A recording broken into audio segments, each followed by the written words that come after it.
Excellency the President. Will as many as of that opinion say aye? Will as many as of the contrary opinion say nay? The ayes have it. Mover. Give the mic, the mover.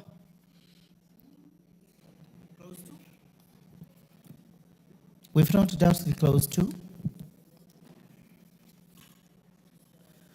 Do we have a clause?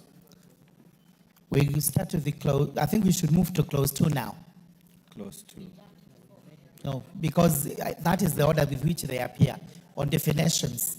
We go to substantive, then we go to definitions. Honorable Murungara, clause 2 had been handled. That's what I'm very well informed. Thank you. Honorable Speaker, I now do move that Proceed. the House does agree with the President's reservations as contained in the order paper and to the Cancer Prevention and Control Amendment Bill, National Assembly Bill number 45 of 2022. So we are here.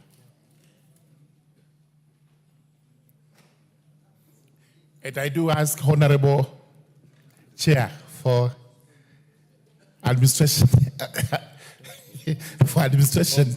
to second. Order. Yes.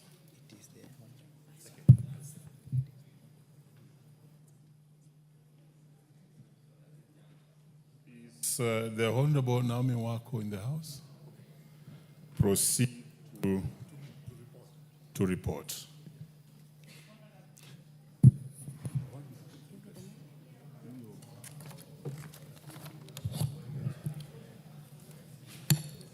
Honorable Chairperson, I beg to move that the committee do report to the House its consideration of the President's recommendation to the Cancer Prevention and Control Amendment Bill, National Assembly Bill number 45 of 2022, and its approval thereof without amendments, therefore deleting all substantive clauses of the bill.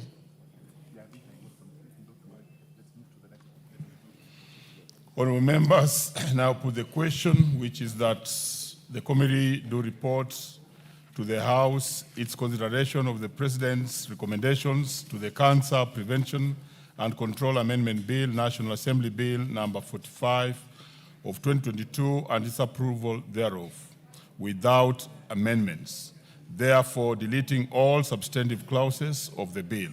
Will as many as of that opinion say aye? Will as many as the contrary opinion say nay? The ayes have it. We now move to the next bill. That is the consideration of the President's reservation to the Wildlife Conservation and Management Amendment Bill, National Assembly Bill number 3 of 2023. New clause 2A proposed by the President.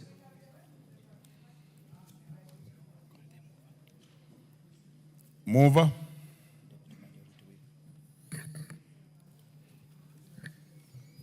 Thank you very much, Honorable Chairperson. I beg to move that the new clause 2A contained in the order paper be read a second time.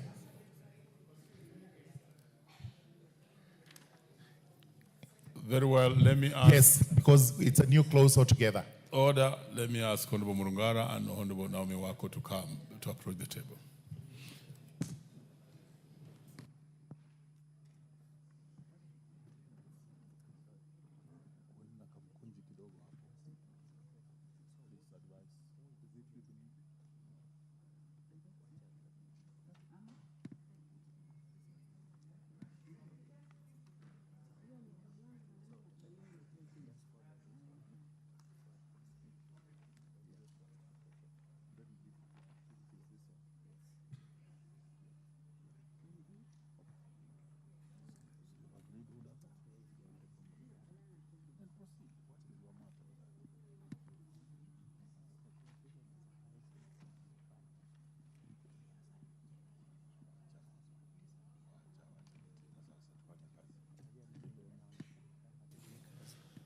Very well, we have made an understanding. So, Honorable Murungara, you are the one who is proceeding.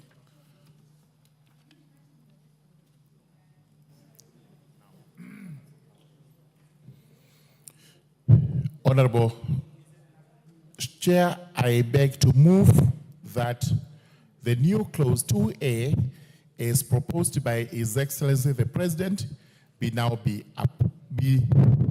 approved.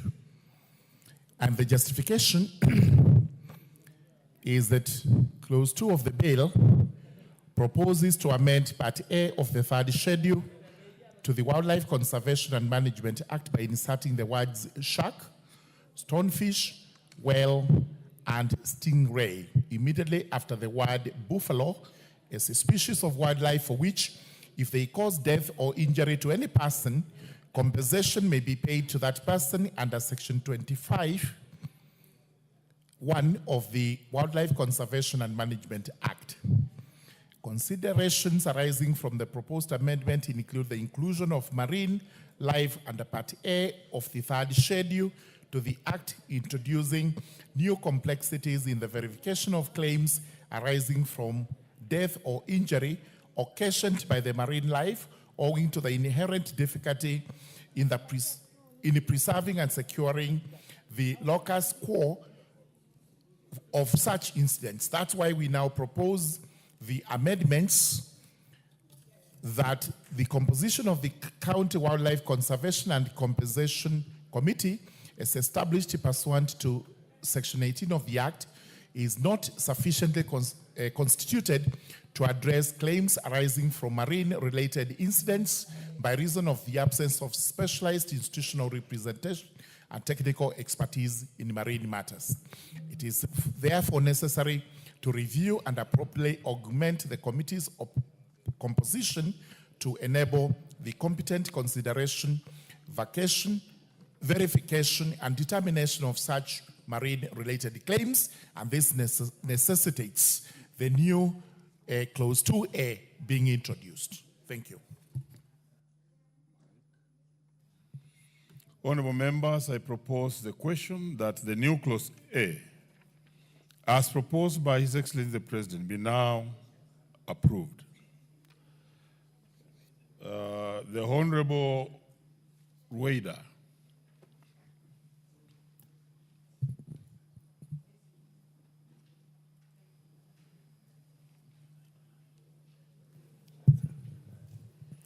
Mimi nakubaliana na Rais kuthibitisha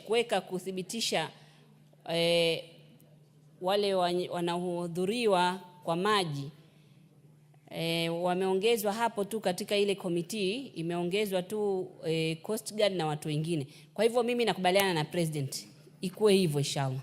Thank you. Sina mambo. The Honorable Zamzam.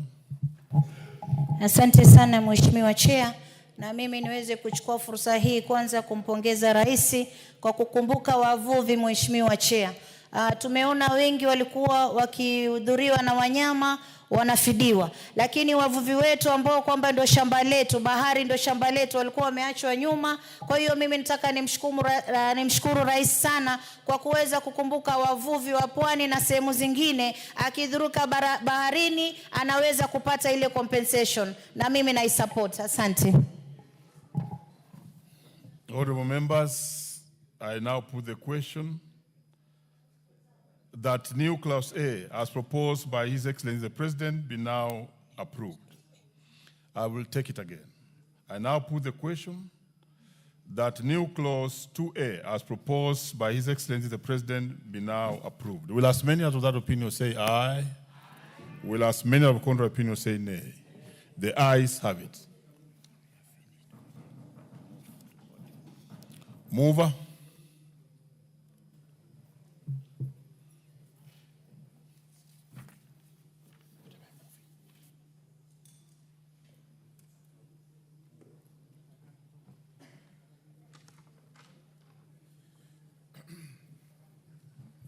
Honorable Chairperson, I beg to move that the committee do report to the House its consideration of the President's recommendations to the Wildlife Conservation and Management Amendment Bill, National Assembly Bill number 3 of 2023, and its approval thereof without amendments. Give me the mic. Honorable members, I put the question, which is that the committee do report to the House its consideration of the President's recommendations to the Wildlife Conservation and Management Amendment Bill, National Assembly Bill number 3 of 2023, and its approval thereof without amendments. Will as many as of that opinion say aye? Will as many as of the contrary opinion say nay? The ayes have it. Quite interesting, honorable members. As you have seen in this second one, the House is agreeing with the President. And yes, you need to take note of that. Thank you.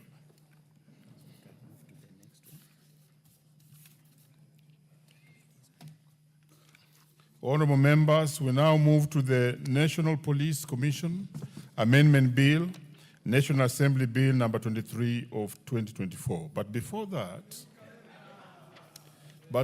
that, honorable members, let me acknowledge this afternoon in the public gallery,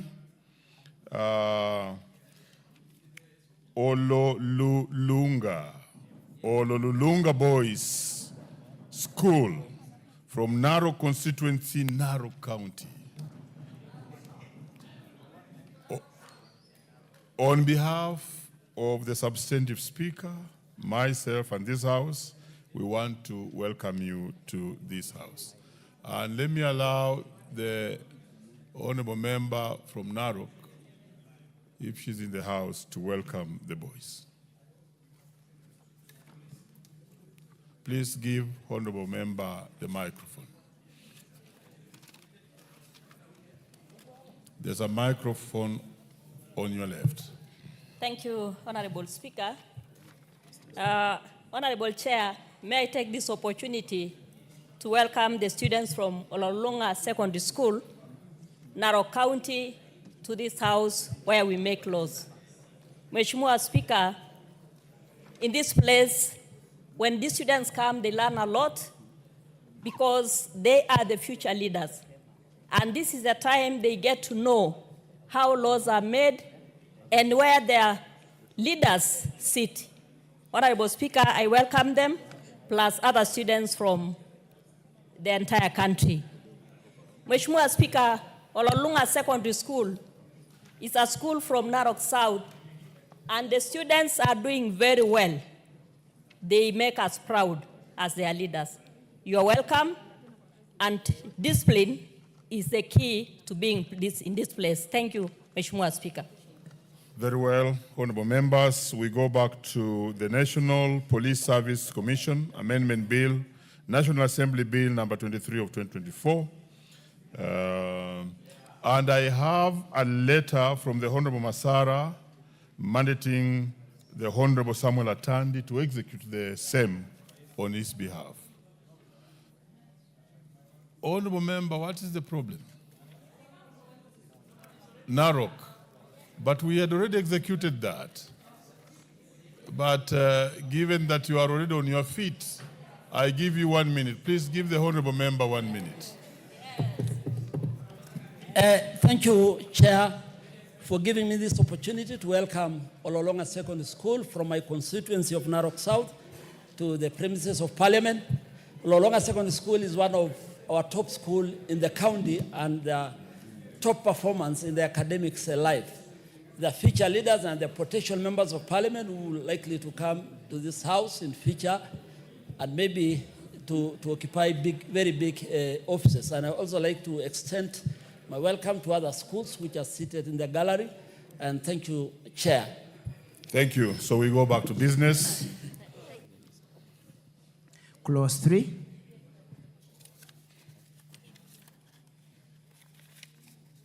Mover. I propose the question that clause 3 be part of the bill. Mover.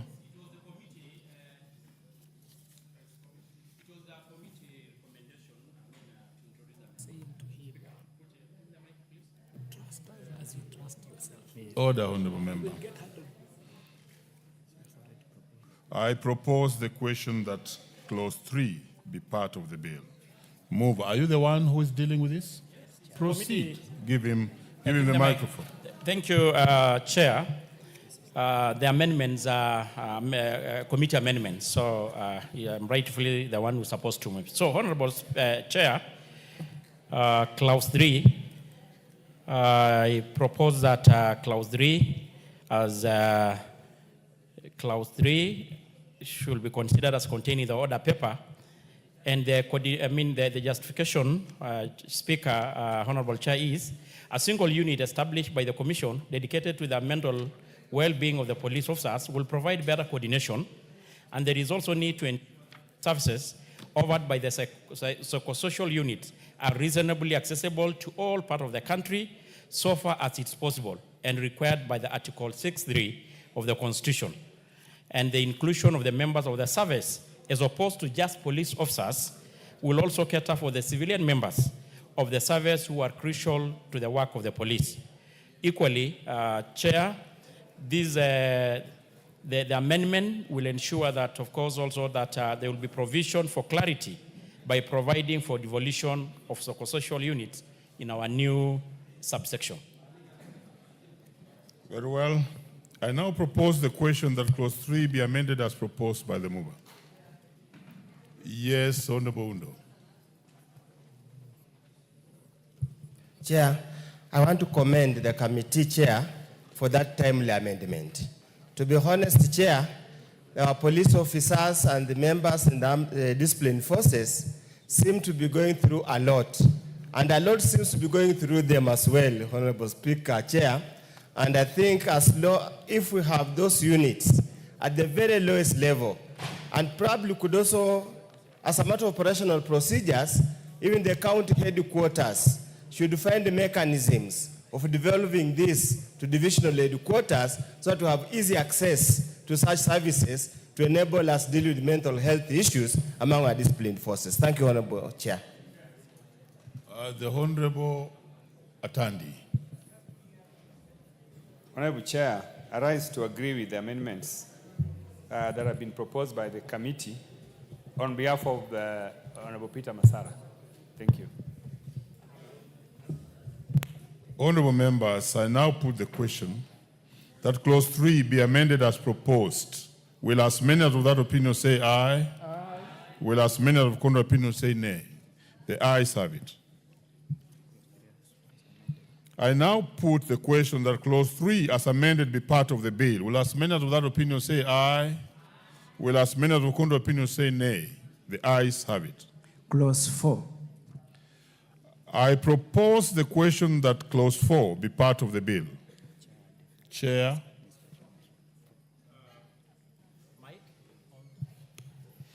Thank you, Chair. I propose the amendment in Clause 4 as contained to be considered as contained in the order paper, and the justification, Chair, being there is need to specifically include counseling as a component of mental health and wellness resources, considering that the National Police Service Commission already provide counseling services to the members of the service. I propose the question that Clause 4 be amended as proposed by the mover. There being no any interests in this, I now put the question that Clause 4 be amended as proposed. Will as many as of that opinion say aye? Will as many as of contrary opinion say nay? The ayes have it. I proceed now to put the question that Clause 4 as amended be part of the bill. Will as many as of that opinion say aye? Will as many as of contrary opinion say nay? The ayes have it. Clause 2.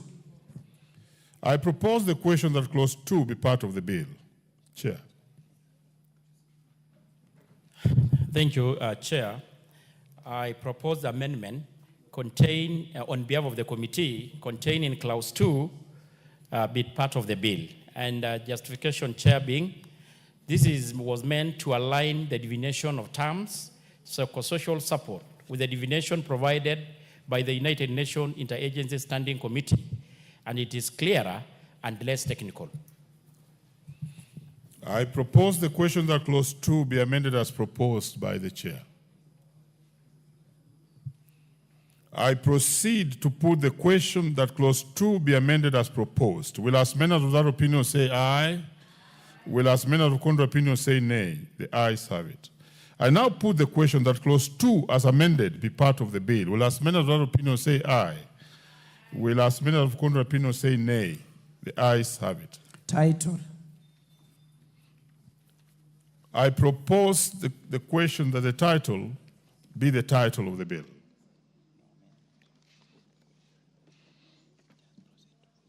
I put the question that the title be the title of the bill. Will as many of that opinion say aye?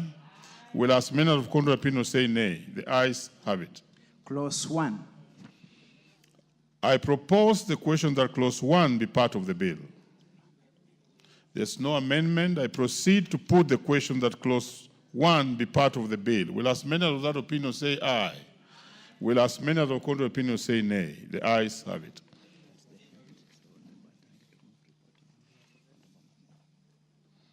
Very well, that's the end of it, and therefore I want to ask Honorable Tandy, on behalf of Honorable Masara, to report. Please facilitate Honorable Tandy with the necessary materials.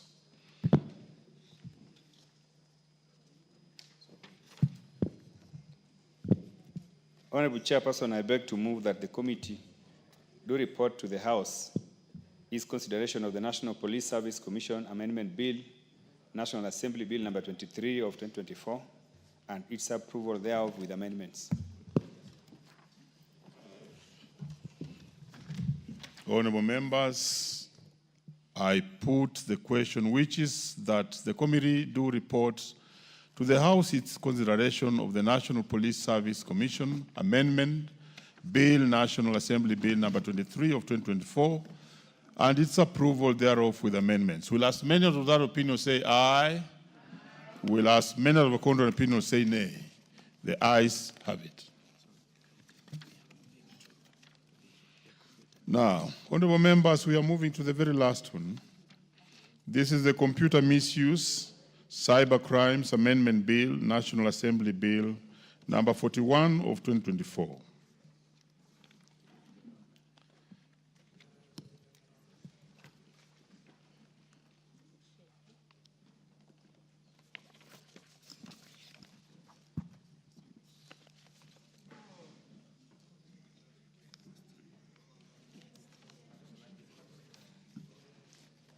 Clause 3. Is the chair in the House? Very well and very ready.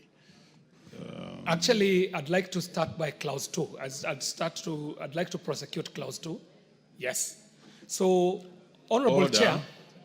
If we are starting with the clause 2, then let me allow clause 2 to be called out.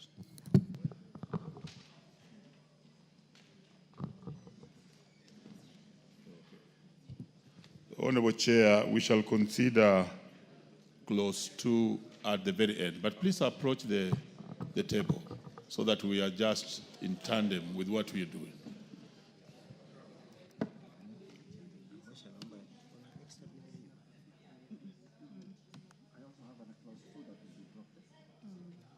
Let them agree.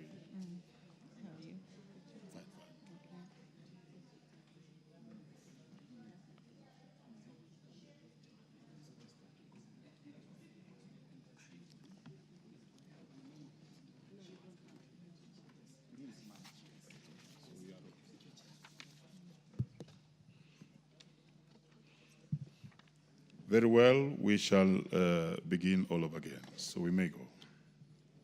Clause 3. I propose the question that clause 3 be part of the bill. There's an amendment by the Honorable Dawood. Honorable Dawood. Thank you, Chair. Thank you, Chair. I am also amending this. I am amending it further and Standing Order 48. The clause reads, will now read that the clause of the bill to be amended and further amended by deleting the proposed new paragraph JA and substituting therefore with the following new paragraph, JA, the new JA, where it is proved that a website or application promotes unlawful activities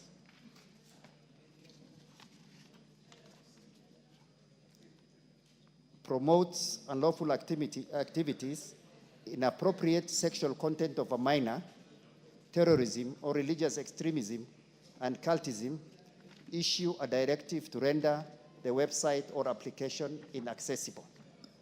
So I have further amended child abuse to read inappropriate sexual content of a minor. Thank you, Chair.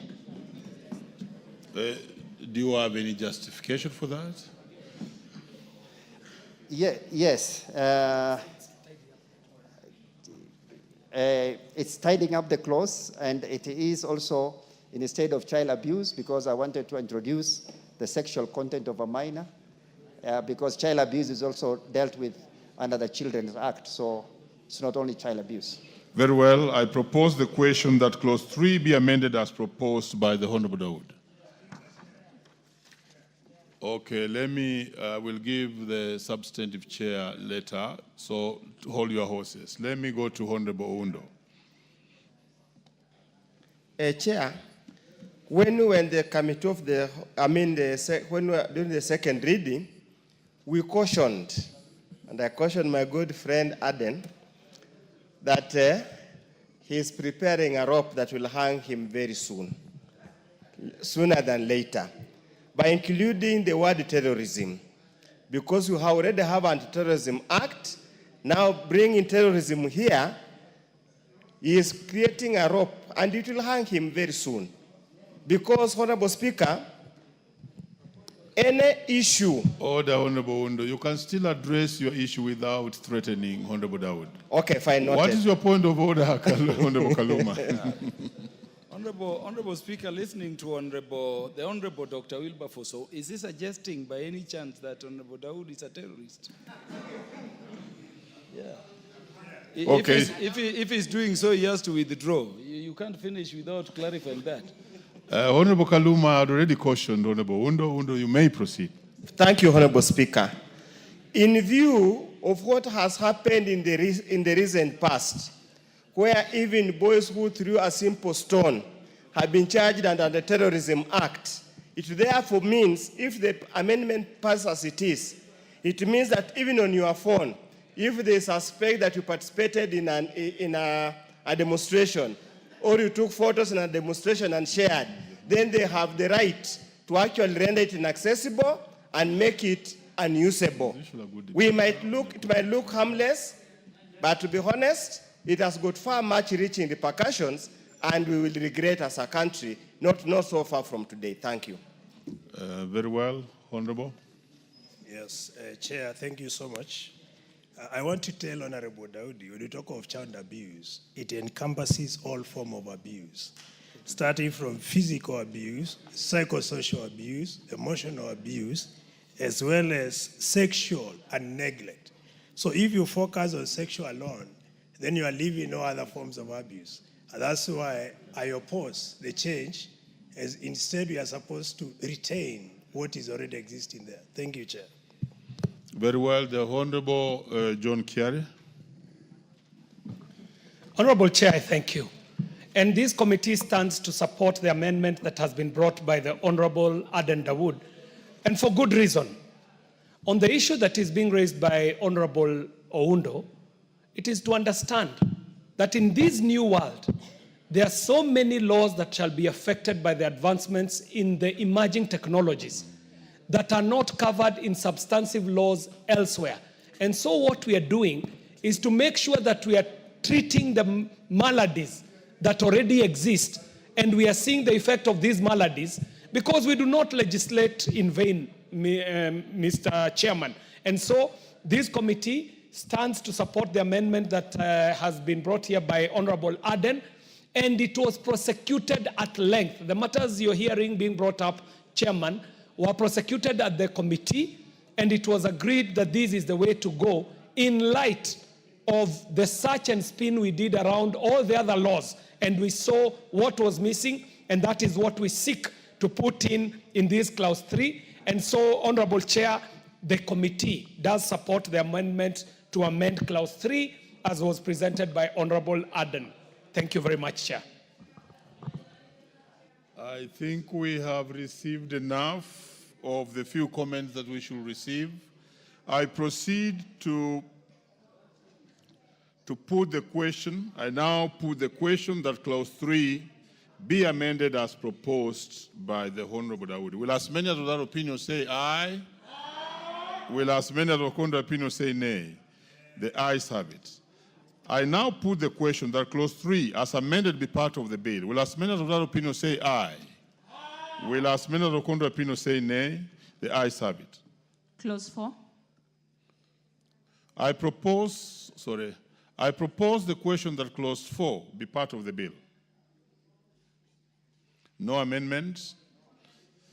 I now put the question that clause 4 be part of the bill. Will as many as of that opinion say aye? Aye. Will as many as of that opinion say nay? The ayes have it. Clause 5. I propose the question that clause 5 be part of the bill. Mover. Chairperson. Honorable Chair, the proposal here is that clause 5 of the bill be amended in paragraph A by inserting the words email or immediately after the word or, and in paragraph B by inserting the words email or immediately after the word or. Honorable Chair, why we seek to do this? And I wish Honorable Undo could listen to this, Honorable Chair, and you can protect me from the consultations. Order, Honorable Undo. What we are observing with the trends, Honorable Chair, is that phishing is becoming the order of the day. And what we are seeking to do here is to ensure that the phishing attacks which can be executed by use of hyperlinks that are embedded in multimedia messages or rich communications, we deal with that. Honorable Chair, today you're not only able to send a message as text only. Today you're able to send multimedia text, you're able to send rich text, and what we are seeking to do, Honorable Chair, is to avert these increasing incidences of phishing.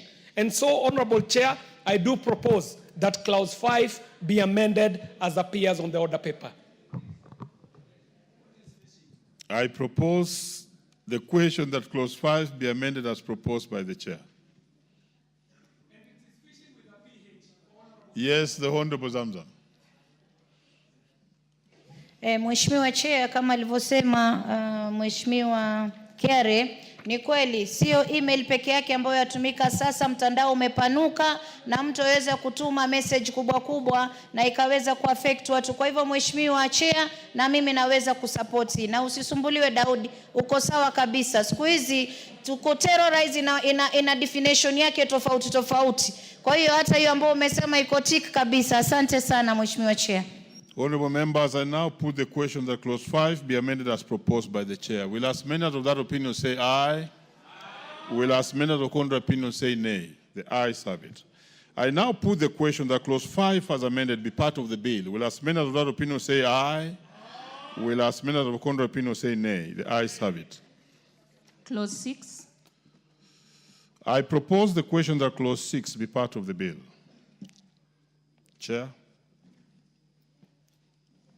Honorable Chair, I do propose that clause 6, that the bill be amended by deleting clause 6 and substituting, therefore, the following new clause.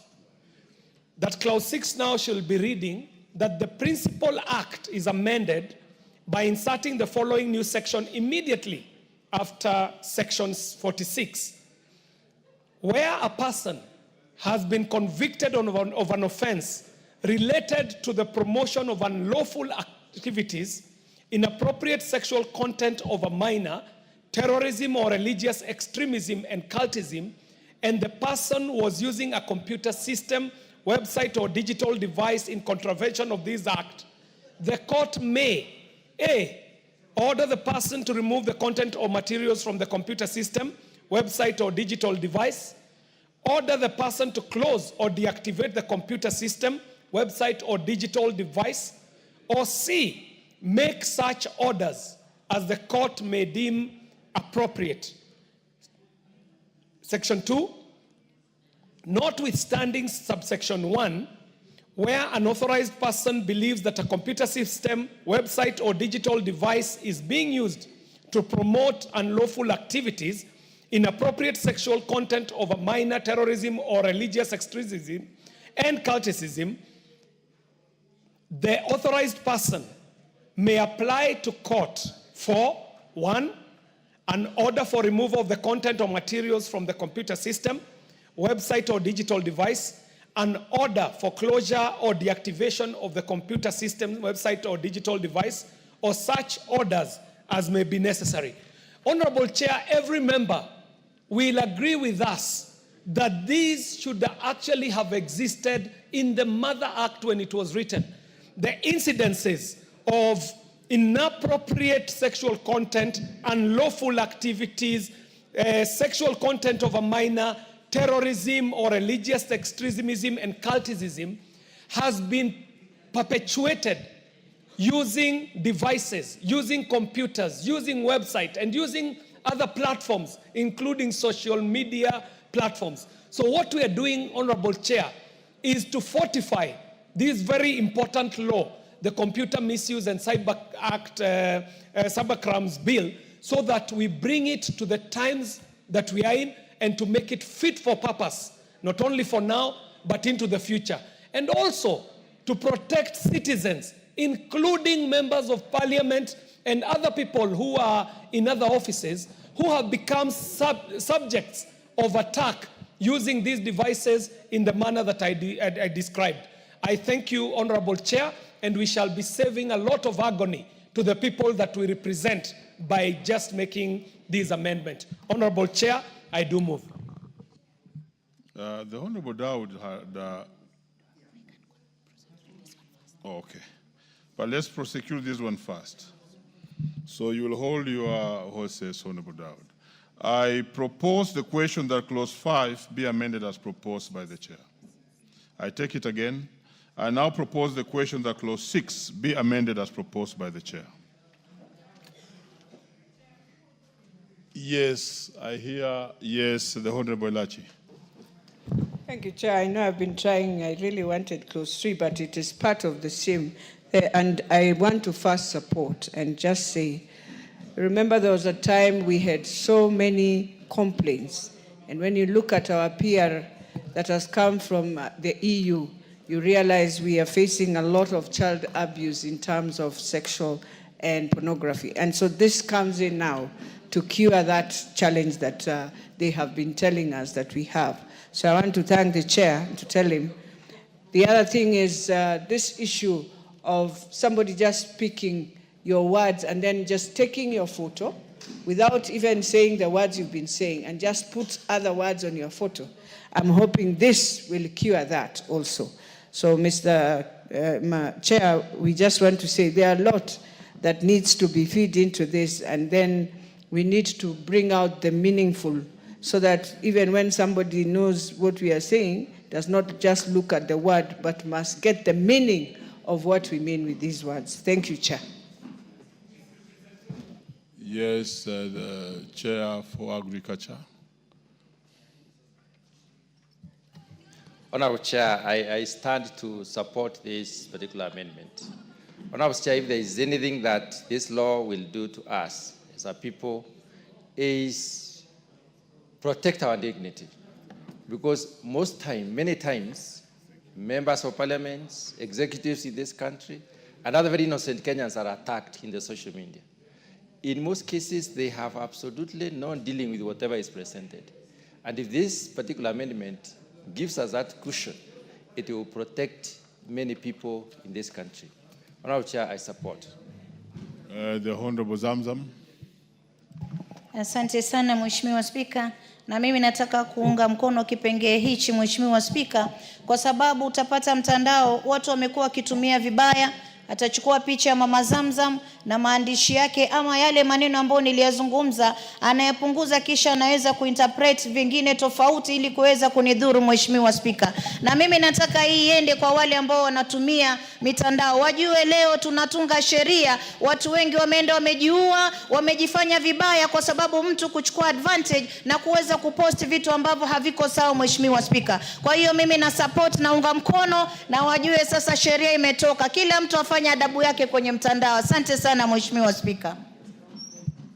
Honorable members, I now put the question that clause 6 be amended as proposed by the chair. Will as many as of that opinion say aye? Will as many of contrary opinion say nay? The ayes have it. Honorable Dawood had an amendment on this, but you are withdrawing. Just go on record. Yeah, Chair, I'm dropping the amendment. I will Very go with well. the one of the chairman. I now put the question that clause 6 as amended be part of the bill. Will as many as of that opinion say aye? Will as many as of contrary opinion say nay? The ayes have it. Clause 2. I propose the question that clause 2 be part of the bill. Chair. Honorable Chair, I do propose that clause 2 of the bill be amended.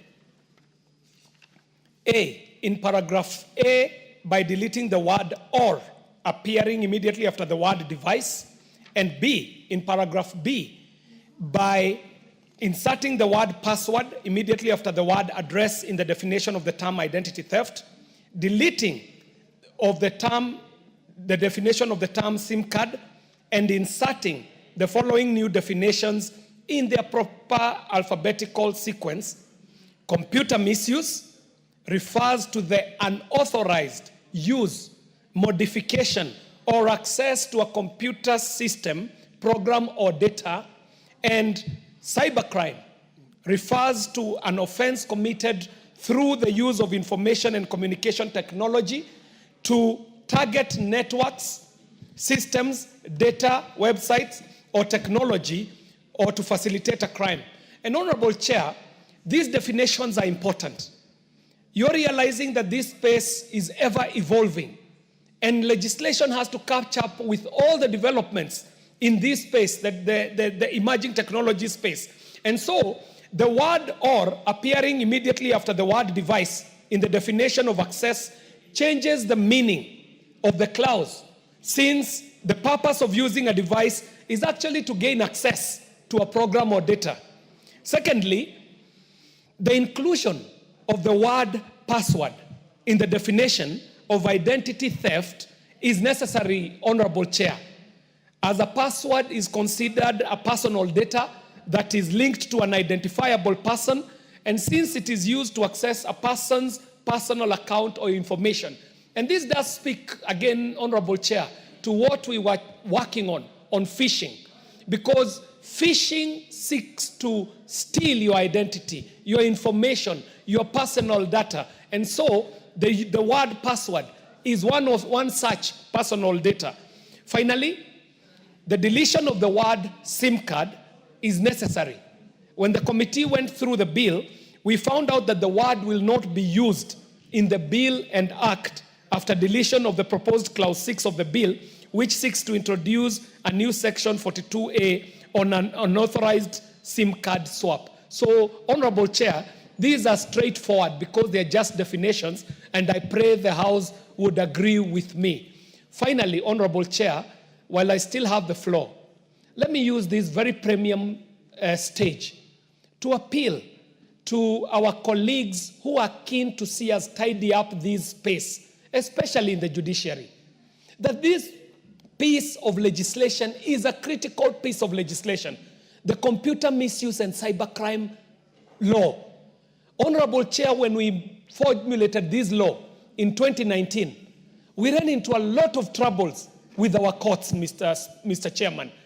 Ultimately, the same courts that were having a problem with this law ended up in the problems that we were trying to resolve after they had suspended some clauses. So, Honorable Chair, we are moving these new amendments in very good faith because we know it would assist not only the citizens, not only the people who are serving in places like where judicial officers serve, but everybody, Mr. Speaker. So this is done to just catch up with the changes in the emerging technologies, and allow me to congratulate Honorable Aden for such a judicious job he has done in combing through the Cybercrime Act and proposing such good amendments that fortify this very useful piece of legislation.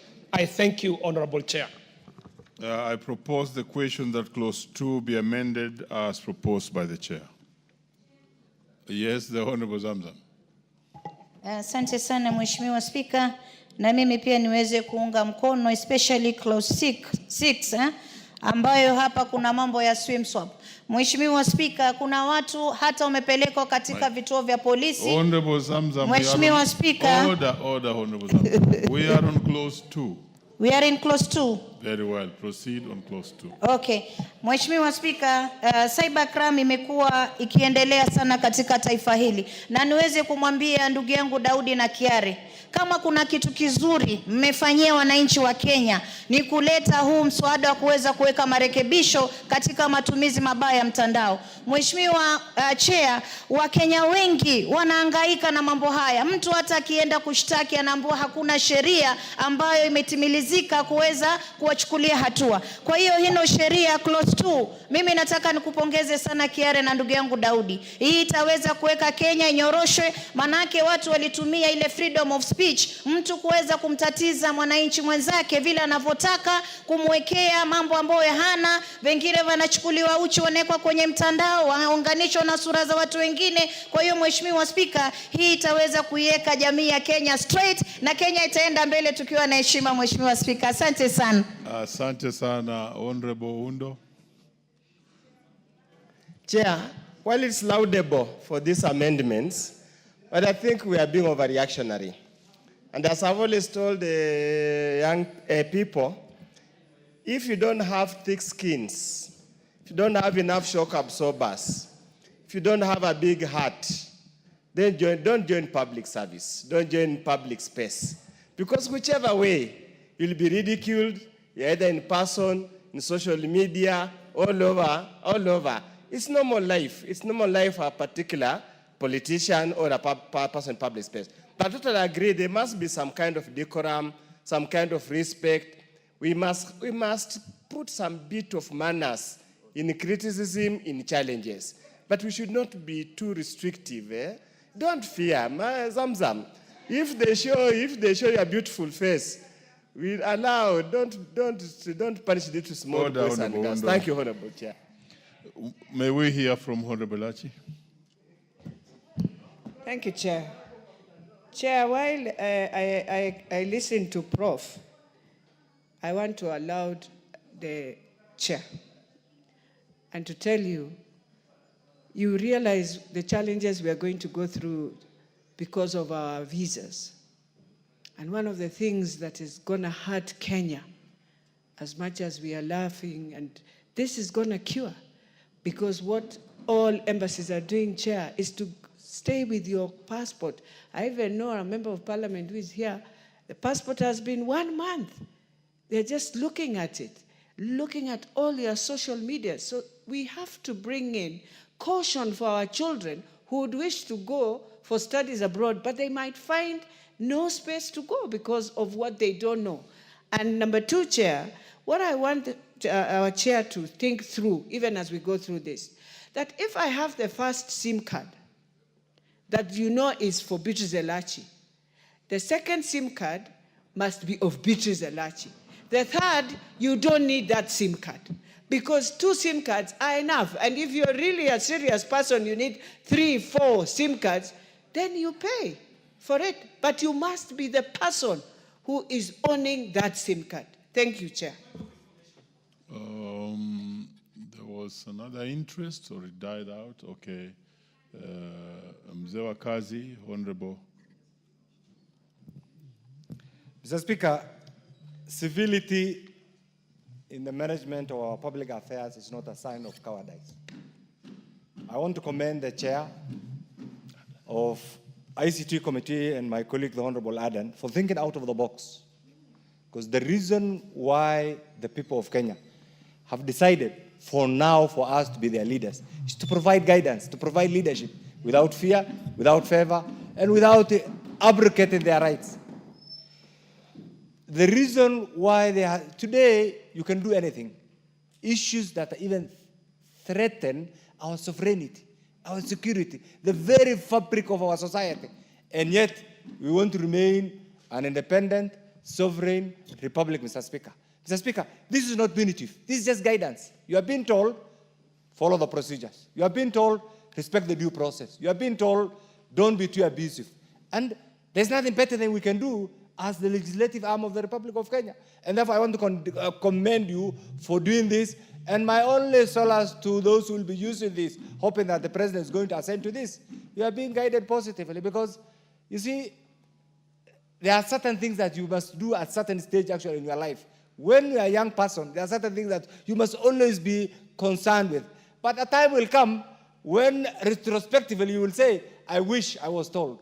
I wish this happened. And because the world now is becoming a global village, I think the best we can do right now is to offer legislative guidance in the use of this facility, whether it's AI, whether it's computer generated. And I think what we are doing is the right thing. There's nothing to fear. Go on, and I hope and pray that once we pass this, the president is going to assent to this, and this will offer proper guidance to those who want to use this facility. Very well, ranking member and veteran Adan Kenan. I think you have guided well. Unless otherwise, allow me now to put the question. What's the information, Chair? Honorable Chair, it could not have been said better than how our ranking member put it in terms of civility. But to rebuttal what Honorable Professor Undo, the Honorable Member for Dagoretti South, and even what has been said by our very ranking member, these are things that we might need to consider, Honorable Chair. One, in these amendments, we were so restrained to ensure that we are not going above board in terms of tidying up our law. Secondly, the need for it, knowing that Professor Undo is a scientist, he would appreciate this, that in Kenya today, we are being told that out of the entire globe, Kenyans are the biggest users of open AI, and especially ChatGPT, and all the other risks that come with that. Secondly, globally, the time people are spending online, on average, is around 2 hours, 13 minutes. But in Kenya, the average is around 4 hours, 12 minutes. Meaning that if a Kenyan is awake for 8 hours, there are Kenyans who spend half of their day on social media with all the incumbent risks. Thirdly, and very most importantly, for the figures that Professor would understand, the concern on misinformation globally is standing at around 53%. But in Kenya, the concern on misinformation is at 83%. How more pervasive would we allow our society to be? That out of 10 posts that you see, chances are that 8.3 of them are fake, are misinformation, malinformation, disinformation, or toxic. So, Honorable Chair, I think we are well in our place to fortify our laws to guard ourselves against some of these exposures. I thank you very much, Chair. I now put the question that clause 2 be amended as proposed by the Chair. Will as many of that opinion say aye? Aye. Will as many of contrary opinion say nay? The ayes have it.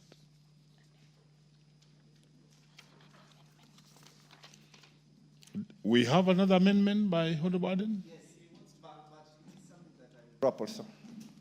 I had proposed an amendment on clause 2, but Chair, I am dropping that amendment. Very well, you have gone on record. I now put the question that clause 2, as amended, be part of the bill. Will as many of that opinion say aye?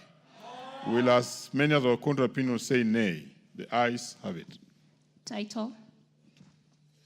I propose the question that the title be the title of the bill.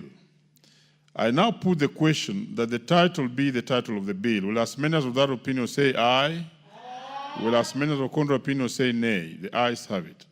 Clause 1. I propose the question that clause 1 be part of the bill. I now put the question that clause 1 be part of the bill. Will as many of that opinion say aye? Aye. Will as many of contrary opinion say nay? The ayes have it. Mover, do the reporting.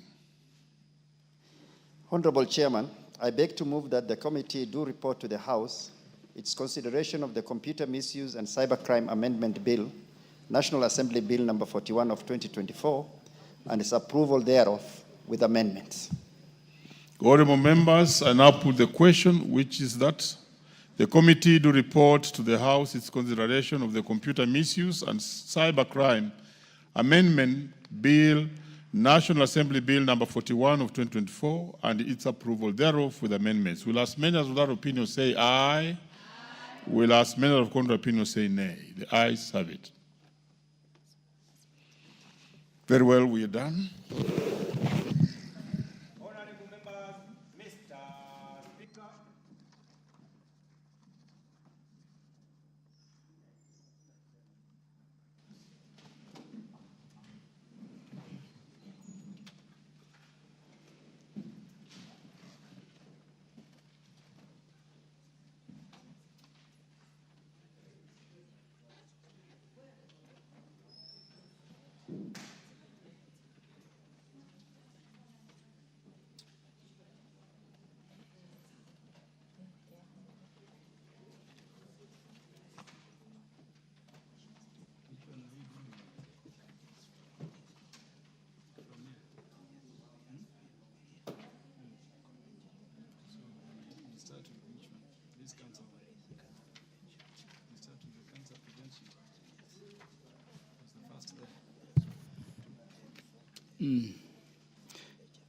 Yeah, the chairperson on the cancer prevention bill.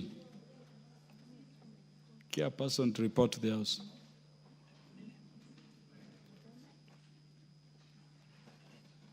No, the chairperson was Honorable Mboko Milemba.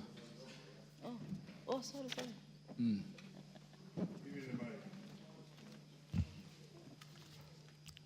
Honorable Speaker, I beg to report that the Committee of the whole House has considered the President's recommendations to the Cancer Prevention and Control Amendment Bill, National Assembly Bill number 45 of 2022, and its approval thereof without amendments, therefore deleting all substantive clauses of the bill. The mover to move agreement with the report. Honorable Speaker, I beg to move that the House agree with the committee in the said report. I also request Honorable Professor Ondo to second the motion for agreement with the report of the committee of the whole House. Honorable Wilberforce Ondo.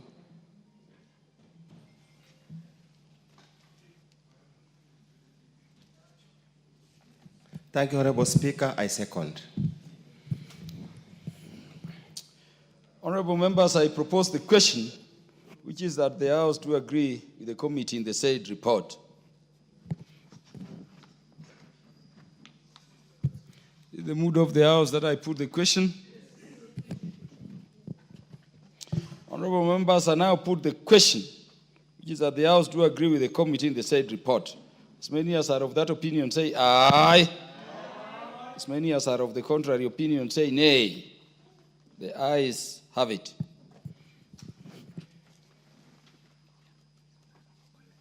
Yeah, honorable members, I hope the House understands the import of that resolution. Just for the record, it means that the House, having agreed with the President's recommendations to the Cabinet, to the Cancer Prevention Control Amendment Bill, National Assembly Bill number 45 of 2022, that bill is lost because you essentially deleted all its clauses. So that should be on record.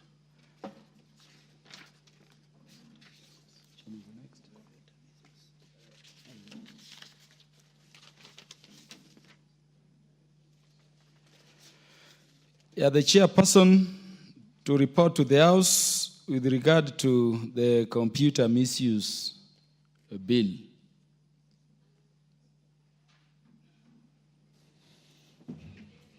Very well, Honorable Speaker, I beg to report that the Committee of the Whole House has considered the Computer Misuse and Cybercrime Amendment Bill, National Assembly Bill number 41 of 2024, and approved the same with amendments. Mover to move agreement with the report. Honorable Speaker, I beg to move that the House do agree with the committee in the said report, and I also request Honorable Kiarie, Chairperson of the ICT Committee, to second the motion for agreement with the report of the Committee of the Whole House. Honorable Kiarie, John. Honorable Speaker, I do second. Thank you very much. Yeah, honorable members, I put the question, which is that the House do agree with the committee in the said report. Did I propose the question or I put? I proposed. For the avoidance of doubt, I want to repeat what we did, just to be sure. Honorable members, I propose the question, which is that the House do agree with the committee in the said report. Is it the mood of the House that I put the question? Honorable members, I now put the question, which is that the House do agree with the committee in the said report. As many as are of that opinion say aye. As many as are of the contrary opinion say nay. The ayes have it. The mover to move third reading. Honorable Speaker, I beg to move that the Computer Misuse and Cybercrime Amendment Bill, National Assembly Bill number 41 of 2024, be now read a third time. I also request Honorable Kiarie to second. Honorable John Kiarie. Honorable Speaker, this is an amazing job that the House has done this afternoon. We all know the history of the Computer Misuse and Cybercrime Law, starting in 2019, when this House passed it the first time. It went through a lot of speed bumps, especially in the courts of justice, in the judiciary. And Mr. Speaker, you being a person who understands how that side of the government works, you know that there are some individuals in judiciary who are regretting some of the actions that they have taken on this act. So what we have done this afternoon is to fortify a very important piece of legislation as country is dealing with emerging technologies and how they can be used not for negativity, but for productivity. We've got amazing minds in Kenya. We've got people who can code. We've got great developers. We've got young people who are graduating in engineering, in cybercrime, and all these efforts of rolling out backbone fiber, rolling out connectivity, rolling out last mile connectivity. For us to be able to have good space in the interwebs, it is good to have laws and frameworks that take care of this. So, Honorable Speaker, I second. Honorable members, I propose the question, which is that the Computer Misuse and Cybercrime Amendment Bill, National Assembly Bill number 41 of 2024, be now read a third time.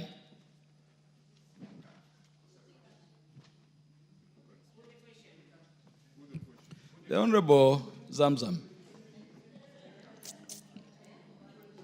Asante sana Mheshimiwa Spika, na mimi niweze kuchukua fursa hii kuweza kupongeza kamati andalizi ambao wameshughulikia masuala ya cybercrime ama utumizi mbaya wa mtandao. Mheshimiwa Spika, Mheshimiwa Spika, ni dhahiri dunia ya sasa mambo yanaenda ndivyo sivyo, na hasa katika taifa letu tumeona mtandao ukitumiwa vibaya na ikawa hakuna sheria ambayo inaweza ikawekwa kuwa kuchukuliwa hatua wale wanaotumia mtandao mbaya. Mheshimiwa Spika, tumeona mpaka viongozi wanawekwa kwenye majeneza. Tumeona watu, mama ya mtu anawekwa uchi kwenye mtandao. Tumeona mambo mazito sana yakifanywa watu, Mheshimiwa Spika, mpaka mtu anachukua uhai wake kwa kuona kuwa ameaibika, amedhalilika kwenye mtandao. Mheshimiwa Spika, na kuna wengine pia anatumia hii sim card, ana sim card karibu 60, anatukana na hii, akitoka anachukua hii, anachukua hii, kwa sababu anajua hakuna sheria ambayo inaweza ikampin down na yeye kuchukuliwa hatua. Mheshimiwa Spika,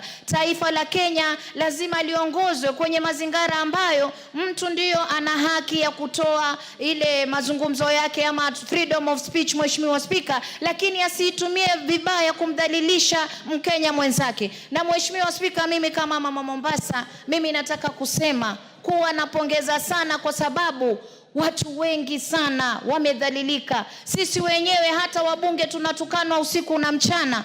Kama umenichagua kama kiongozi wako na unaona mimi pengine sijakufaa, ngoja siku ya kura ikifika uende kwa debe ukaniondoe kwenye kura. Lakini kutumia mtandao kuweza kunidhalilisha, mimi ni mama ya mtu, mimi ni mzazi, mimi ni Mkenya kama wewe, unaenda unatoa vitu ambavyo haviko, unasambaza habari ambazo haziko. Mheshimiwa Spika, jamani, kama kuna mtu ana furaha siku ya leo, Mheshimiwa Spika, ni Mama Zamzam. Manake Mombasa ilikuwa imeanza kudorora. Mheshimiwa Spika, watoto wameharibika, wanatumiwa na wapinzani, wanakuja wanaweka habari ambazo sizo za sawa, lakini ukienda kushtaki, jaji anakuambia hakuna sheria ambayo za kunifanya mimi nichukue hatua. Kwa hiyo Mheshimiwa Spika, mimi nataka kusema akili kama za Kiare, akili kama za ndugu yetu Daudi, ndio akili zinatakikana katika hii taifa. Watoto sisi tumewapeleka makanisani na tunaabudu nao ili wao watoto ambao wako straight. Kama una shida na kiongozi, ngojea baadaye. Kama una shida na jirani yako, una shida na mtu yoyote, wewe ngoja mambo usuluhishe kisawa kuliko kumweka kwenye mitandao na kutumia mbinu tofauti tofauti kumtukana. Asante.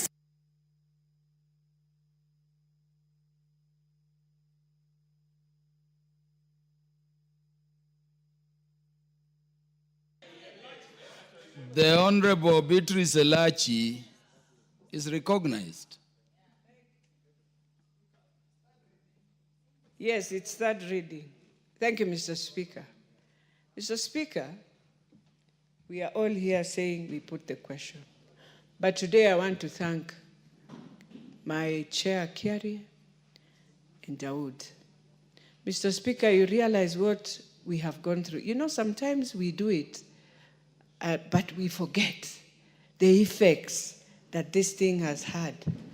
Today, when you look at our Kenyan in Tanzania, I think they salute you today because of the pain they have gone through. And I know they're going to go through a lot of pain even after those elections. So let us not just take it very lightly. They have gone through pain. They even ask us, some even call us, you want to tell us in our country, we can't just put in a law that will respect everyone's space. You know, the biggest challenge of all this is when someone infringes in your private space and then now takes advantage for that private space. And I think that is what we are curing, Mr. Speaker. And so, Mr. Speaker, it is important as leaders to sometimes face the hardest battle, but deal with it. I remember, Mr. Speaker, on Sunday, Pastor Rocky of Mavuno said that what you meditate on is what will be your tomorrow's mindset. What we are trying to avoid is what our children will meditate on because this space is just direct to them. And tomorrow's mindset will now start thinking better. It will start thinking to respect that flag of Kenya. It will start thinking when someone comes on the social media and speaks and you wonder whether he's still in this country called Kenya and he's a foreigner and he takes advantage of everything. So, Mr. Speaker, as I finalize, I want to say thank you for us being bold enough. The ones who remained in this house, we've been bold enough to face this and say enough is enough. Thank you, Mr. Speaker. Honorable Undo, what is burning? I just want to put a point. Indeed, let me commend Dawood. Many times members prepare bills, but to get to this level, sometimes it's a Herculean task. It's a long, rigorous process, and we should encourage as many members as possible to bring as many bills as possible so that we improve on the existing laws, we fill in the missing gaps, so that we have a progressive society. I just wish to also commend that we seem to believe that this particular bill is targeting a certain category of people, is for the safety of some leaders, probably people in public space. But we should try also as much as possible as Honorable Speaker. Ondo, why are you imputing belief on members? No, I'm just saying, Honorable Speaker, people in public space are not only here. They're in government, they're in the executive, they're in the judiciary, they're church Honorable leaders. Kainan is on a point of order. Mr. Speaker, because I know as a seasoned lawyer, you have already noted what the Honorable Dr. Oundo was trying to insinuate. This is a deliberative house. This bill has gone through all the stages. Actually, what you have done right now is a favor. We should have concluded this bill long ago.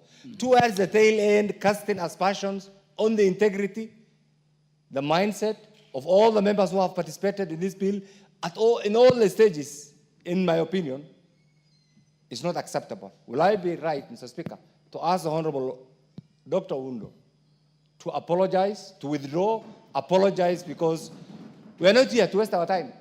We are here to legislate and pass a bill that in our minds, we think will add value. If he doesn't believe in it, he has the right to vote against it.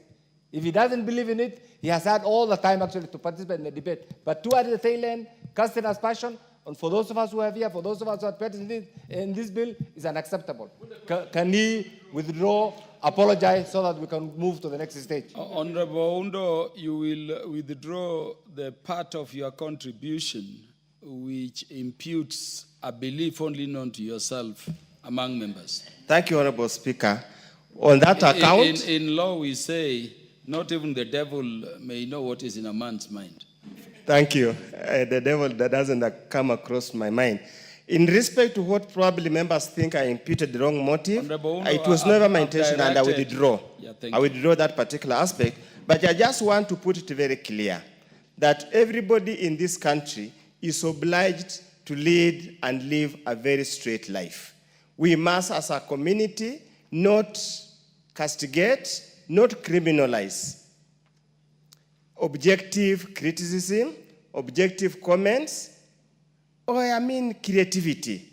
We just hope when the law comes into effect and the courts are called upon to interpret, they will interpret broadly to advance creativity, to advance a just society where everybody can put to order and to account for their activities. Thank you, Honorable Speaker. Members, would I now put the question?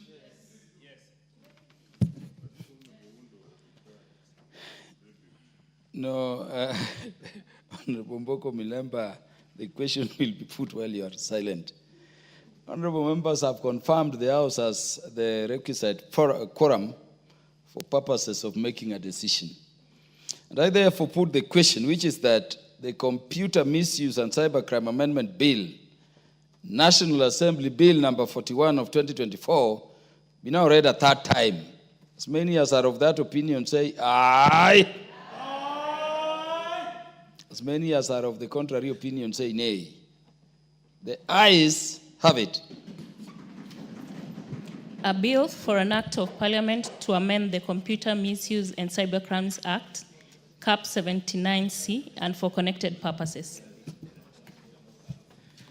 Thank you, honorable members. Would the chairperson, in respect of the President's recommendations to the Wildlife Conservation Management Amendment Bill, National Assembly Bill number 3 of 2023, now report to the House?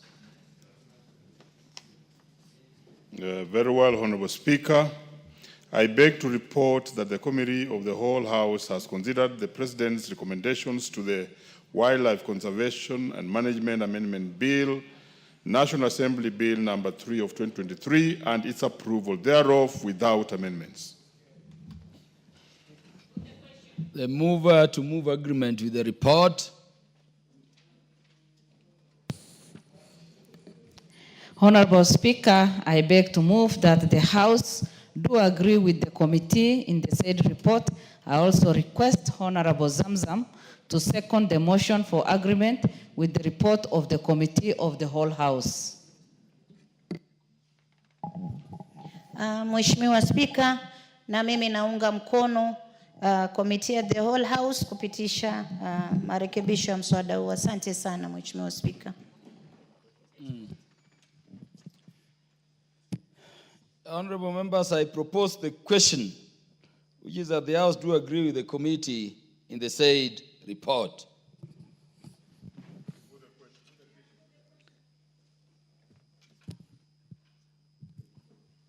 This is the mood of the House that I put the question.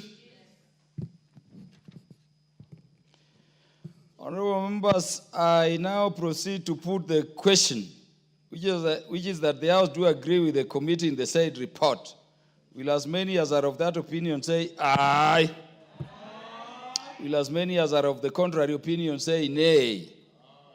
The ayes have it.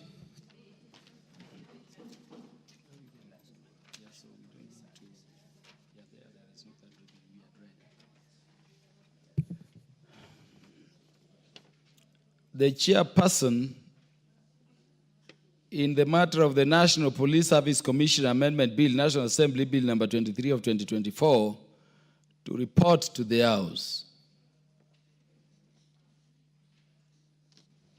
Honorable Speaker, I beg to report that the Committee of the Whole House has considered the National Police Service Commission Amendment Bill, National Assembly Bill number 23 of 2024, and approved the same with amendments. The Honorable Samuel Atandi on behalf of the mover of the bill to move agreement with the report. Honorable Speaker, I beg to move that the House do agree with the committee in the said report. I also request the Honorable Kainan, the Member of Parliament for Elders, to second the motion for agreement with the report of the Committee of the Whole House. The Honorable Adan Kainan. Thank you, Mr. Speaker. I second. Honorable members, I propose the question, which is that the House do agree with the committee in the said report.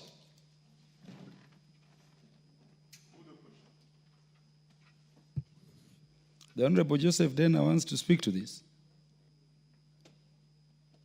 Absent. The Honorable Dr. John Mutunga, you want to speak to this?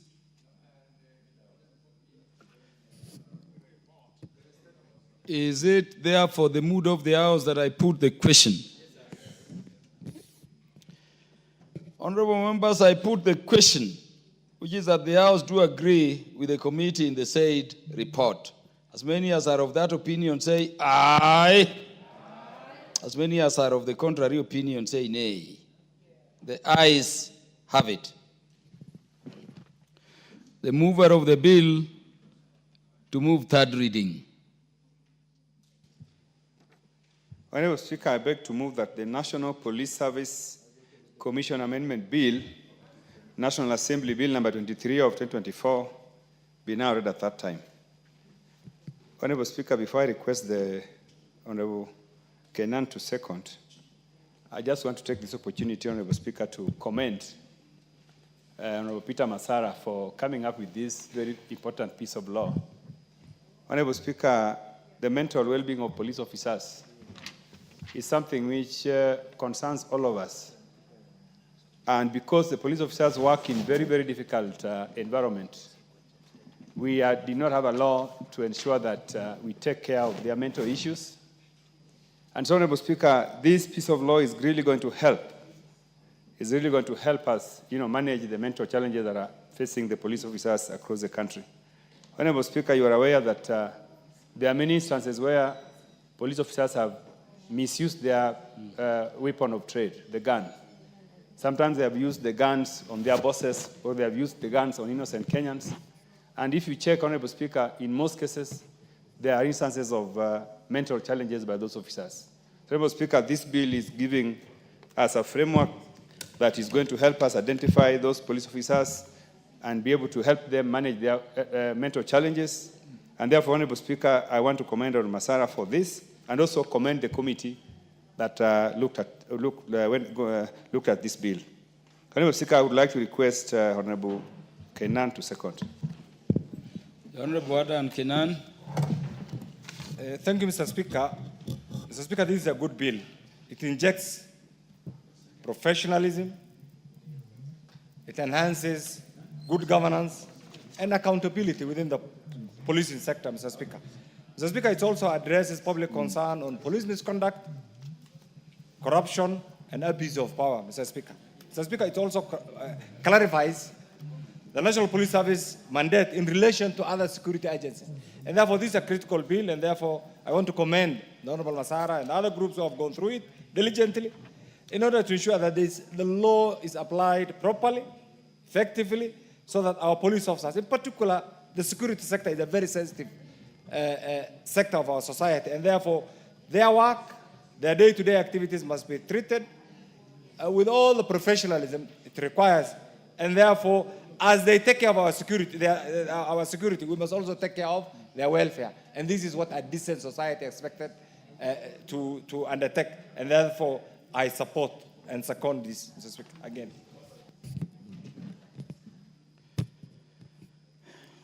Honorable members, I propose the question, which is that the National Police Service Commission Amendment Bill, National Assembly Bill number 23 of 2024, be now read a third time.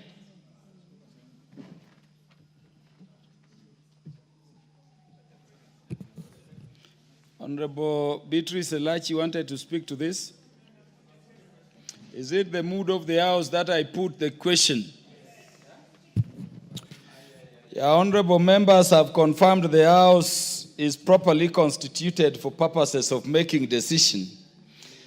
I therefore put the question, which is that the National Police Service Commission Amendment Bill, National Assembly Bill number 2023, I will read again. I therefore put the question, which is that the National Police Service Commission Amendment Bill, National Assembly Bill number 23 of 2024, be now read a third time. As many as are of that opinion say aye. As many as are of the contrary opinion say nay. The ayes have it. A bill for an act of parliament to amend the National Police Service Commission Act 2011.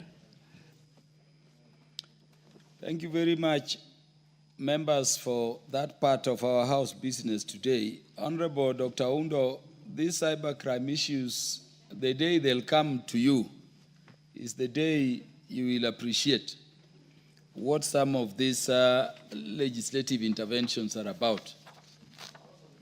I will tell you more at the adjournment of the House later in the day. Revert to order number 7, just in respect of questions and statements. Order number 7, questions and statements. Yeah, so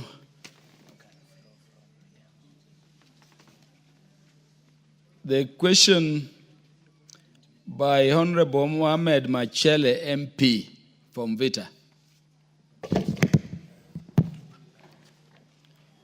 Thank you, Mr. Speaker.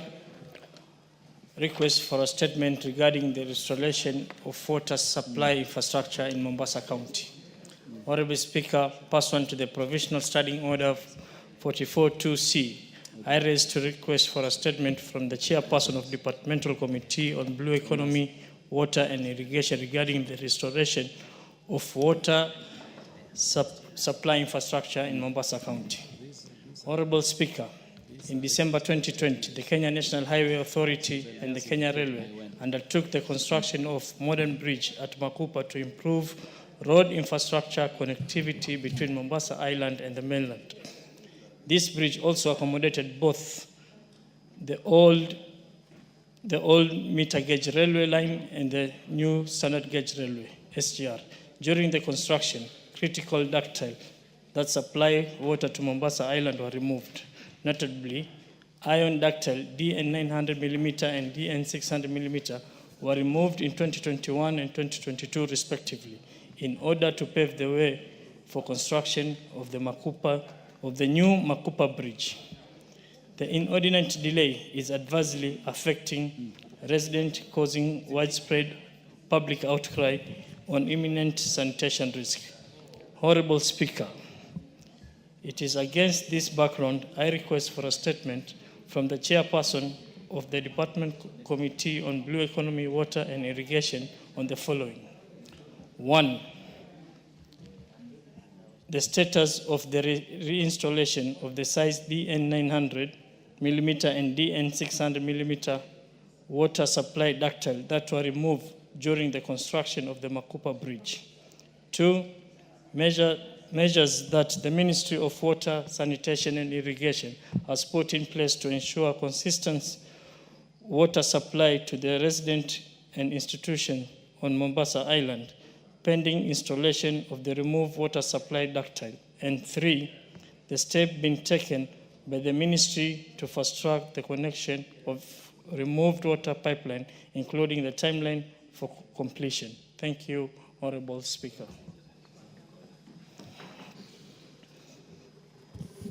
A chairperson, the Blue Economy, Water and Irrigation Committee.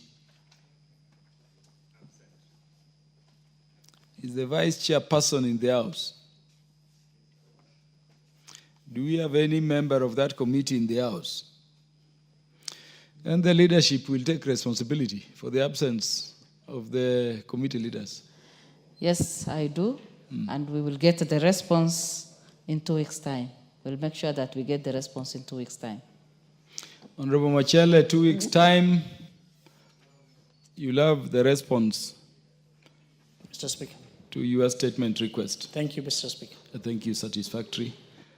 Question number 2 on order number 7. The question by the Honorable Felix Odiwuor, MP for Langata, directed to the Departmental Committee in charge of Communication, Information and Innovation. Thank you, Mr. Speaker. Pursuant to the Standing Order 42-2C, I rise to request a statement from the chairperson of the Departmental Committee on Communication, Information and Innovation regarding the provision of an express counter for emergency cases on the e-Citizen platform. Honorable Speaker, the e-Citizen digital platform was launched in 2014 as the primary digital gateway for accessing government services in this country, providing flexibility and eliminating the cost of traveling to physical government offices.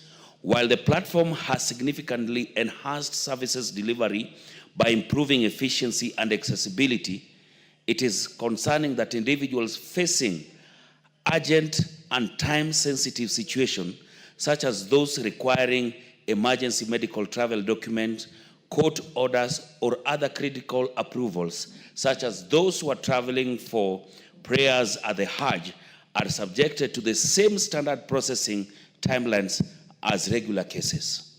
Honorable Speaker, the absence of an express channel on the platform dedicated to emergency cases requiring instant service outside the preset timeframes limits the right to expeditious and efficient administrative action enshrined under the Article 47 of the Constitution. Further, the delays expose persons seeking emergency services to severe consequences, including potential loss of life, legal injustices, or missed critical deadlines. This situation raises necessary to incorporate priority service channel on the e-Citizen platform so as to make government digital services responsive to urgent needs of citizens. Honorable Speaker, it is against this background that I request the chairperson of the Departmental Committee on Communication, Information and Innovation to address the following issues. 1, reasons for the absence of an express counter or priority service option on the e-Citizen platform for handling emergencies such as urgent medical cases, travel permits, or legal matters. 2, measures, if any, being considered to integrate an emergency response mechanism into the platform to facilitate the expedited processing of urgent applications in the line with Article 47 of the Constitution. And 3, plans by the ministry to formulate a policy to ensure that government digital services incorporate a clear, effective framework for handling emergency cases with the urgency they deserve. I thank you, Honorable Speaker. The Chair of the Departmental Committee in charge of Information, Communication and Innovation. Honorable Speaker, I must admit that that's quite an innovative suggestion being made by the member for Langata, and we shall take it up as committee. I can see a committee member here, the Honorable Jamatia Sergon, and we will expedite it because he's asking for an express counter that fast tracks. So we shall also fast track his request, and in 2 weeks, we shall be tabling a response. Thank you very much, Mr. Speaker. The Honorable Felix Odiwuor. We are talking about fast-tracking issues here. The committee should also try and fast-track this request, even if it's for a week. There is reasons why this is coming up. The need for this fast-track line or a priority counter on e-citizen should be fast-tracked by, this is the Department of You should make sure that you can fast-track this. Honorable John Kiarie, the request by Honorable Jalango looks reasonable. Can this be done within a week and we have the... Mr. Speaker, the committee is an effective committee, very efficient. And in fact, if it was committee business only, he could have received a response by Tuesday. But Honorable Speaker, you understand that the request is made to the committee, has to be channeled to the ministry. The ministry has to process it and make responses.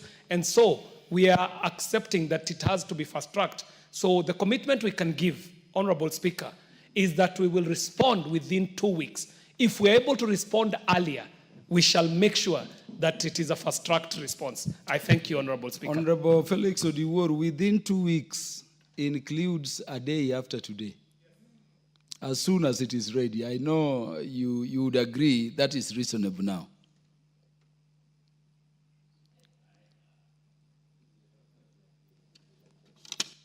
Kindly, can I have the microphone? Thank you, Mr. Speaker. And even as you fast-track this request within the week, in the next few months, very, very important celebrations and prayers are coming in. Ramadan, and people will be moving to the Hajj. We need these services. As a member of parliament representing a larger part of the community that is Muslim, I would request this to be really considered. Thank you, sir. And I'm happy, Mr. Speaker. Thank you, Honorable KJ. Honorable Felix Odiwuor, you work closely with Honorable John Kiarie, and I know you come from the same county, work together and reach that end you want to reach in public interest, so that they move together. Question number 5, the question by Honorable Hussein Bare, MP for Tarbaj, directed to the Departmental Committee in charge of Energy. Thank you, Mr. Speaker. Honorable Speaker, pursuant to the provision of Standing Order 44.2c, I wish to request for a statement from the Chairperson of the Departmental Committee on Energy regarding the implementation of the last mile connectivity in Tarbaj constituency. Honorable Speaker, the last mile connectivity program was launched as part of Vision 2030 to expand electricity access to households, schools, health facilities, and trading centers, particularly in rural and underserved areas. While the program has had a transformative impact in many regions by extending the national grid and spurring socioeconomic growth, Tarbaj constituency in Wajir County continues to experience very low electricity penetration compared to the national average. This disparity has curtailed developments, slowed economic activity, and denied residents equal opportunities to access services and improve their livelihoods, despite the region's immense potential in trade, livestock, and other sectors. Honorable Speaker, it is against this background that I seek statement from the chairperson of the Departmental Committee on Energy on the following. 1, a comprehensive status report on the current level of electricity connectivity in Tarbaj constituency, including connectivity rates, comparison with the national average, and progress achieved under the last mile connectivity program to date. Secondly, details of funds allocated and disbursed by the ministry towards last mile projects in Tarbaj constituency over the last 3 financial years, including how such funds have been utilized, the projects implemented, their level of completion, and the reasons for any stalled or rejected projects. Thirdly, a detailed account of all projects currently ongoing and those planned for implementation under the program in the current financial year, indicating timelines, targeted beneficiaries, and the funding earmarked for the completion. And fourthly, lastly, the ministry's long-term strategy and concrete measures to address and permanently resolve the persistent issues of low electricity penetration and poor connectivity in Tarbaj constituency and the wider northern Kenya. Thank you, Mr. Speaker.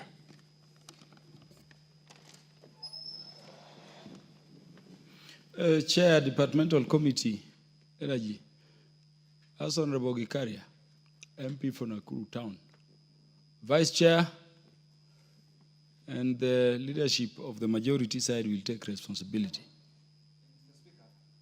The Honorable Adan Kainan, what is out of order?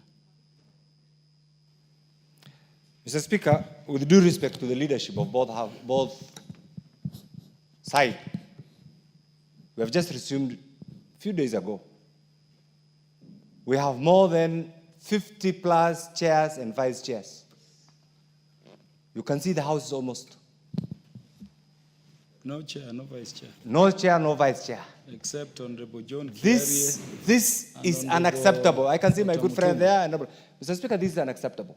And this, the chair, the speaker, should sound warning to the leadership of both sides to indulge their members, their leadership, either to forget their positions or come and participate in the deliberations of the House. This is unfair to the taxpayers. This is unfair to the members. It's even unfair to the leaders themselves. The question by Honorable Hussein is a pertinent question that cuts across all the entire region of northern Kenya, and yet there's nobody to respond. This is not a privileged position. This is supposed to provide servant leadership. You are not there when you are required, and yet you want to carry that title. This is unacceptable. This has been discussed. We want to send our good friend here, the Honorable Naomi. Talk to your members. Talk to the chairs and vice chairs to be part of the deliberations of the House or vacate their positions. It's unfair to us, for those of us who are believers in this August House. It's unfair to us to address an empty house, an empty chamber. This must be taken seriously. It's unfair to the taxpayers. It's unfair to us. It's unfair to the appointed authority. This must be addressed, Mr. Speaker. This cannot be the norm. This cannot be the norm. It must be addressed. I rest my case. The Honorable Jematia. Thank you so much, Mr. Speaker. I also want to add to what Honorable Kainan is putting across. It is very tragic, Mr. Speaker. And if you look around, you'll always notice that there are specific members who sit throughout the House, who are dedicated to do their job. Yes, including myself. But unfortunately, while we are ready to serve and do our diligent job, it is very unfortunate that most of the leadership of the House, which is highly comprised of men, they are the ones who always decide most of the things. And it's unfortunate because Naomi, who is a deputy whip, has always been sitting here. And I want to congratulate her because she's doing a very tremendous job. If you look around, in the leadership, for instance, the committees, you realize out of all the departmental committees, it's only one woman. And many times, and likewise to vice, sometimes we feel bad because maybe the leadership, president included, should sit down and reward women so that this job of the floor of the house and the house should be probably done better. And not to say that men are not doing, but it has been tested that many times we come here, we wait for almost 10, 15 minutes without quorum. Honestly, it is not fair. And I want to say what Honorable Kainan is saying, this is not a privileged job. It is a duty that we have been duly given by the people of Kenya to give service and render service to everyone in this country. Thank you, Mr. Speaker.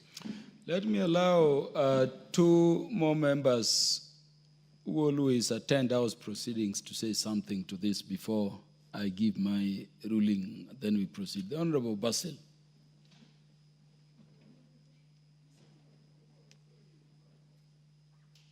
Yes, thank you, Chair. I think I agree with the honorable members.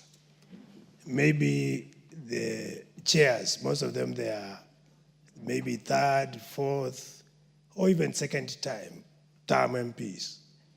Maybe they are tired. And simply because we have young members of parliament who are ready to do the job, it is high time to consider young members of parliament without looking at the seniority.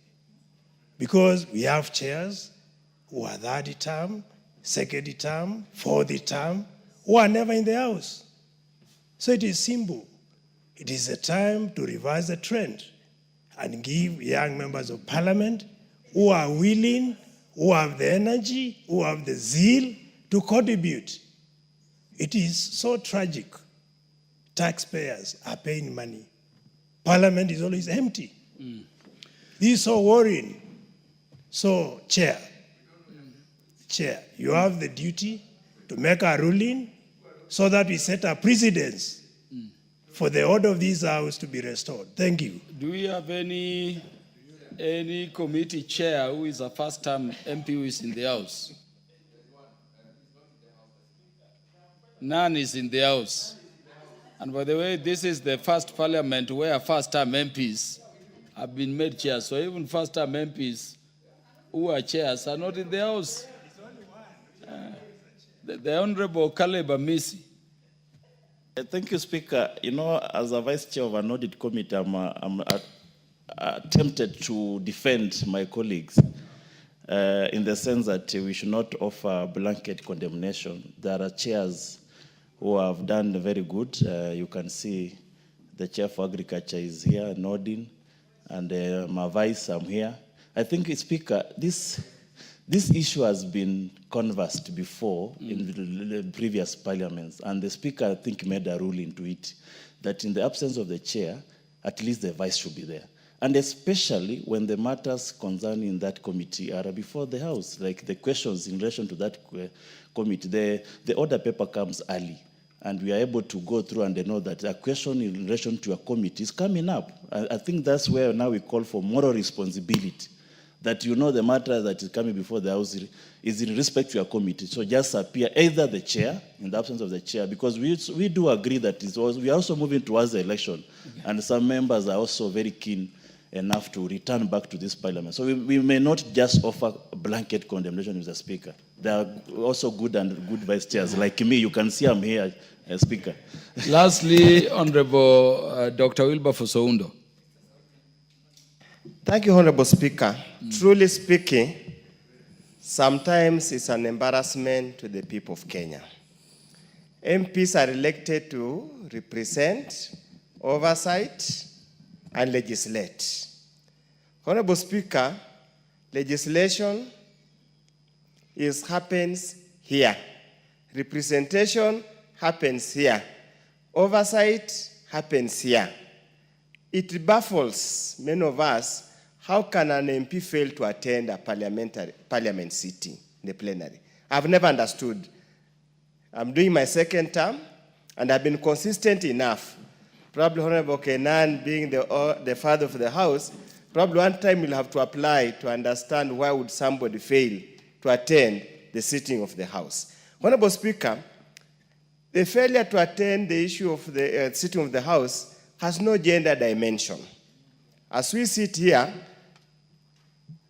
I can see only 3 ladies, 4.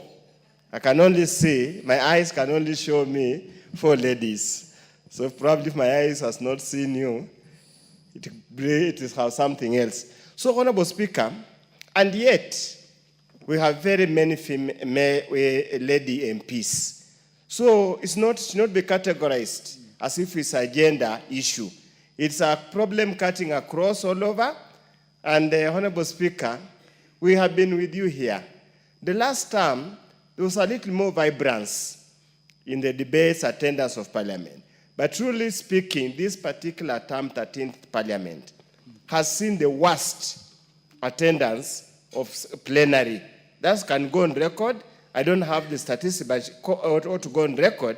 Even if you look, it has been the worst. And Honorable Speaker, we have always insisted, the chairs and the vice chairs, but the privilege bestowed upon them, should be the very first people to attend Parliament sitting and be the very last people to leave. Secondly, the leadership. The majority side, there's only one soul left. The minority side, the entire bench is empty. So when will the minority oversight the majority?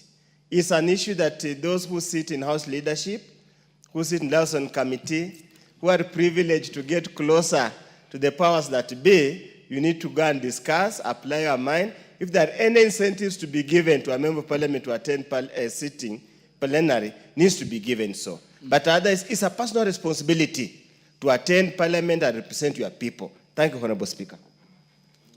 So, the Honorable Naomi Wako, you want to commit on behalf of the chair? Or you want to say something? Yes, Chair. I want to commit on behalf of the chair before you commit, and also say something. Okay. Yeah, before you commit, let me just say something, honorable members. I've been here since the 11th Parliament. At no start of any parliamentary proceedings did we ever lack quorum. I sat in this Parliament again for 5 years with Honorable T.J. Kajwang, Honorable Keinan, and several of us here. Honorable Mutunga, Honorable John Kiari, I see Honorable Kwame Adipo, Honorable Yula. We've been here in the 12th Parliament. At no time did the House start without quorum. I may look at the answer, but it never happened. In the 13th Parliament, the House is starting virtually on a daily basis without quorum. The Speaker comes, sits here, the bell has to be rung. It's becoming a tradition. We've met and met over quorum. If the chairs and the vice chairs were to attend, there would be no such a hitch at the beginning or throughout proceedings. I'm remitting this matter because I remember even when we were going for recess, the entire leadership met, and this was an issue discussed. Quorum, being present in the House so that the businesses the members are bringing to the House, addressing matters of concern to the Kenyans we represent, can be dealt with properly. I'm remitting this matter to the substantive Speaker for communication. But even as we wait for that communication, let me remind the chairs that this is the last time. This is the last time while presiding in this House that I will send or require the leadership of Parliament to commit on behalf of a committee. The situation we are having here is not acceptable. The chair is not there. The vice chair is not there. No single member of the committee is there.